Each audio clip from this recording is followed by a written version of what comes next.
మీరు చూస్తున్నారు కదా, నేను దంచేది కుంకుడుకాయలు. కుంకుడుకాయలు ఎందుకు దంచుతున్నాం అంటే ఇది పై కట్ చేయడానికి. ఒకప్పుడు పెద్దోళ్ళు ఇదే కుంకుడుకాయల్ని దంచుకొని నానబెట్టుకొని పిసుక్కొని తలగా పోసుకునేవాళ్ళు. చిన్నపిల్లకాయల కానించి పెద్దపిల్లకాయలు, కొత్తగా పెళ్లి అయినటువంటి నూతన వధువరులు కూడా పెద్దోళ్ళు. ఎందుకంటే కుంకుడుకాయలు ఎంత ఫేమస్ ఉండేది, అంత తలకు మంచిది అనేది. ఈ రోజు ఇప్పుడు ఎందుకంటే షాంపులు గింపులు అవన్నీ వచ్చేస్తున్నాయి కాబట్టి వీటిని వాడట్లేదు. కానీ ఈ అలాగే కాదు, మనిషికి కాదు, పైరు కూడా మంచిదని, మంచి వాడితే బాగా రిజల్ట్ వస్తుంది అని చెప్పి ఈ రోజు కూడా కుంకుడుకాయ కూడా వాడడం జరుగుతూ ఉంది. అదే ఇది ఒక మహత్తరమైనటువంటి విశేషం. అంటే ఏదో కెమికల్స్ రసాయనాలు అవి యూజ్ చేసే దానికన్నా ఇలాగా మనం మట్టి, నీరు, ఆమోదం, మొలకల ద్రావణం, కుంకుడుకాయల రసం, సోయాబీన్స్ ఇవన్నీ చేసుకునే పంట మనము మంచి దిగుబడులు సాధిస్తూ తక్కువ పెట్టుబడి పెడుతూ ఇది రాబడి తీసుకుంటే ఇది అంతకంటే ఇంతకంటే ఇంకేం కావాలి మనకి. మీరు అనుకోవచ్చు, ఎప్పుడు అనుకోలేదు కదా ఈ విధంగా. కుంకుడుకాయలు అంటే తలకాయ ఉపయోగిస్తారు కానీ ఈ విధంగా పైరు మీద కూడా వాడతారని మీరు ఎవరు తెలుసు, నాకు కూడా తెలియదు. కానీ ఇది ప్రకృతి వ్యవసాయాల నుంచి స్టార్ట్ చేసిన జరిగింది. ఇది అదే సివిఆర్ మెథడ్ ఫార్మింగ్ లో మెయిన్ అంటే ముఖ్యమైనది మట్టి, నీరు.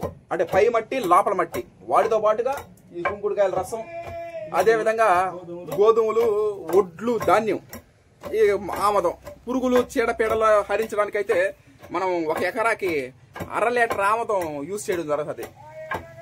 ఒడ్లు 2 కేజీలు, గోధుమలు 2 కేజీలు, ఇలాగా మోతాదు తీసుకొని ఆ మోతాదు ద్వారానే మనం చేసుకోవడం ద్వారా మనం ప్రయోజనం పొందడం జరుగుతూ ఉంటుంది. సివిఆర్ మెథడ్ ఫార్మింగ్ లో ప్రతి 10 రోజులకు ఒకసారి మనం స్ప్రేయింగ్లు చేసుకుంటూ ఉండాలా. మంచి రిజల్ట్ రావడం జరుగుతుంది మనకి. అంటే ప్రతి మొక్క వర్షం పడితే ఏ విధంగా తడసదో మొక్క ఆ విధంగా చూసుకోవాలి మనం, ప్రతి మొక్క తడిసే విధంగా. ఇదే మెయిన్ సివిఆర్ మెథడ్ ఫార్మింగ్ లో. Okay, thank you.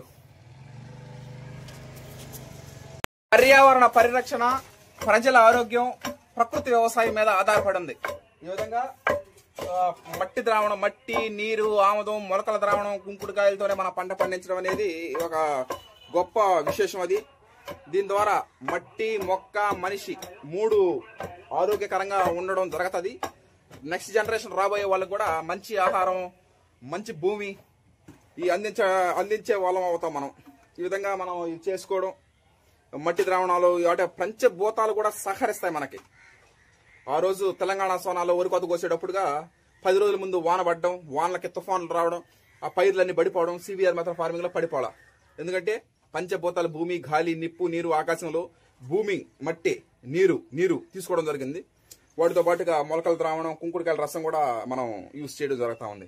ఇప్పుడు మీరు చూసే ప్రక్రియ కుంకుడుకాయల ద్రావణం తీయడం జరుగుతూ ఉంది. ఓకే, ఈరోజు చూస్తున్నాము మట్టి ద్రావణాలతో పాటు ఈ కుంకుడుకాయలు అవి నానబెట్టి వాటిలో ఒక ద్రావణం, తరువాత గోధుమలు వాటిని నానబెట్టి ఆ మొలకలు వచ్చిన తర్వాత వాటి ద్రావణం, మరియు ఈ ఒడ్లు కూడా నానబెట్టి ఆ మొలకలు వచ్చినప్పుడు వాటి ద్రావణం. ఎందుకు ఇవన్నీ చెప్పాల్సి వస్తుందంటే ప్రకృతి వ్యవసాయాలంటే ఏదో తమాషగా మాట్లాడినంత ఈజీ కాదు. ఇది ఒక తపస్సు, ఒక యజ్ఞలాగా చేస్తేనే ఈ పనులు అవుతాయి. లేకుండా ఉంటే దాన్ని పంటను పండించి తీసుకురాలేరు. అందుకే ఆ పంట అంటే అంత విలువ, ఆ మోజు జనాలలో. ఆ విధంగా ఒక ప్రకృతి పంట అన్నా కూడా ఈ విధంగా ఇంగ్లీష్ అయితే ఆర్గానిక్ అంటుంటారు. ఈ విధంగా వాటికి అంత విలువ ఉంది. వాటిని జాగ్రత్తగా చేసి అవి కానీ సమాజంలో ఉపయోగించగలిగితే ప్రజలకు చాలా మేలు. ఇంకో సంగతి ఏంటంటే ప్రతి ఒక్కరికి పొలాలు ఉన్న రైతు సోదరులు కూడా ఎక్కువగా చేయాలంటే భయం వచ్చి ఎందుకు అపోహలు ఉన్నాయి. అందువల్ల అంత అవసరం లేదు. వాళ్ళ సొంత కుటుంబ వాడకాలు వాడుకున్నా కూడా ఇది చాలా మంచిది, మంచి ఆరోగ్యాలు వస్తాయి. Okay, thank you. అందరికీ నమస్కారం. మనం అనుకున్న విధంగానే సివిఆర్ మెథడ్ ఫార్మింగ్ మట్టి ద్రావణం స్ప్రేయింగ్ కి స్వాగతం, సుస్వాగతం. చూడండి, ఇది ఇంగ్రీడియంట్ 25 కేజీల పై మట్టి, 25 కేజీల లోపల మట్టి, 200 లీటర్ డ్రమ్ము నీళ్లు, దాంట్లో కుంకుడుకాయల రసము, మొలకల ద్రావణం పేస్టు, ఎన్ని ఇంగ్రీడియంట్స్ చూస్తే ఒక సముద్రంలో అలల మాదిరిగా ఉన్నది. ఇది కానీ మనం స్ప్రేయింగ్ అని చేస్తే అద్భుతమైన రిజల్ట్ ఇది. ఇది మీరు చూస్తారు ఇక స్ప్రేయింగ్ ఎక్సలెంట్ గ్రోతింగ్ ఉంటుంది, అదిరిపోద్ది, హైలైట్ గా ఉంటుంది. సివిఆర్ మెథడ్ ఫార్మింగ్ లో వ్యవసాయ రంగంలో వెలుగులు నింపుతున్నారు. వ్యవసాయం అంటే మనకు గుర్తొచ్చేది అప్పులు, ఆత్మహత్యలు, 6 కాలం కష్టపడ్డ ₹10 మిగిలిన అబ్బాయికి జీవితాలు. ఆ వ్యవసాయ రంగంలో వెలుగులు నింపుతున్నటువంటి మెథడ్ ఇది CVR method farming. Okay, thank you. ఈరోజు మట్టి ద్రావణాల ప్రక్రియ జరుగుతున్నది. దీంట్లో లోపల మట్టి, పై మట్టి, తరువాత కుంకుడుకాయల రసం, తరువాత మన ఒడ్లు, అంటే ధాన్యాన్ని మొలకబెట్టి అయ్యి గ్రైండర్ చేసి ఆ పేస్ట్, మళ్ళీ గోధుమలు ఆ పేస్ట్, ఇన్ని రకాల మట్టి, మళ్ళీ నీళ్లు, ఇన్ని రకాల 200 డ్రమ్ములు పెట్టి ఈ విధంగా చూడండి ఎంత నురుగు ఉందో, ఎంత బ్రహ్మాండంగా ఉందో. ఈ విధంగా నురుగు ఈ విధంగా బ్రహ్మాండంగా ఉంది.